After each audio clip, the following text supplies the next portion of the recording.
Пуцко Петрол не дава повеќе на вересија нафта. Од компанијата решиле си го наплатат долгот од над 10 милиони евра. Од ЈСП велат немаат коментар, а од градот Скопје прст перија кон премиерот Мицковски дека создава криза. Додека надлежните играат пинг-понг, префрлајќи си ја вината. Скопјани нервозно гледаат во часовниците со надеж дека ќе пристигне автобус. Автобус нема, а и тој еден што ќе пристигне се полни веднаш и патниците висат на надвор. Но тоа што не може да се опише со зборови, колегата Сотир Трајков ни го прикаже со снимките од камерата на Телма. Сотир, каква е навистина ситуацијата со јавниот превоз во Скопје кој попладнево целосно се блокираше? Така е, Павле, попладнево се случи метеж откако градските автобуси беа запрени. Проблемот е недостатокот на гориво, конкретно нафта. ЈСП немаше можност да им ја приопшти таа нафта, така што граѓаните кои останаа овде на постојките се на некој начин колатерална штета, тие се нервозни и велат, барем оние кои ние овде ги прашавме пред да се вклучиме во ова линковско јавување, рекоа дека чекаат 20 на минути. Реков и предходно проблемот е со нафтата и не е за прв пат, затоа што тоа се случи и викендот зад нас и тогаш граѓаните не можеа да го употребат градскиот превоз затоа што едноставно го немаше. Попладнево се обраќаа само 25 автобуси кои возат на газ.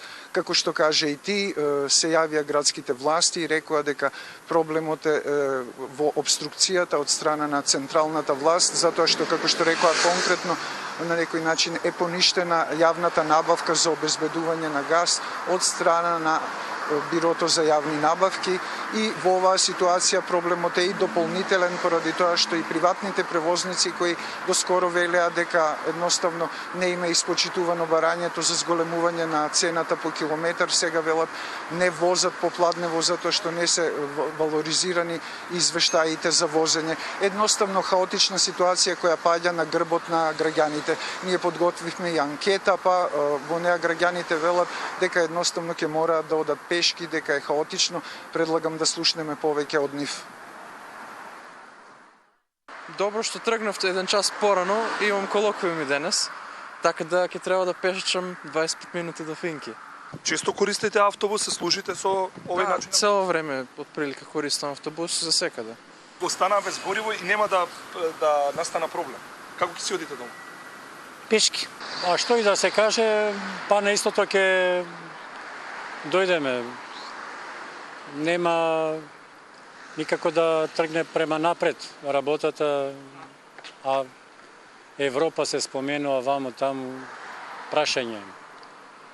Или кога сме веќе кај Европа, цела младина, сите способни луѓе замина за Европа, ние сега сакаме Европа, не прима.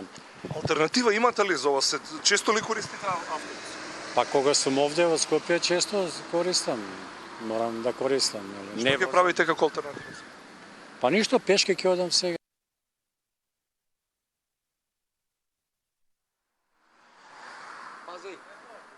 Може?